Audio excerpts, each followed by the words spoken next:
Hey, fabulous viewers! Have you ever had that moment when your stove screams, "Help me"? Let's turn that around today. First, let's give those grates a little break. Off you go. Now, for the drip pans. You know, the unsung heroes of your stove. It's time to pamper them with some oven cleaner. Sit back and relax. You've got 30 minutes. Now's the perfect time to put on your favorite tune or do a little self-pampering. All right, give those grates a good scrub. Think of it as a mini workout. It's the drip pan's turn.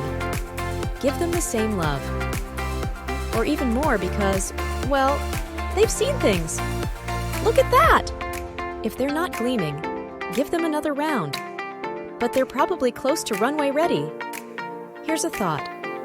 Ever checked prices for new ones? Sometimes, shopping is the answer. But cleaning? It's like DIY therapy. Time for the homecoming. Put them back in place and admire your handiwork. And just like that, who knew your stove could look brand new with just a little elbow grease? Keep up the sparkle, folks.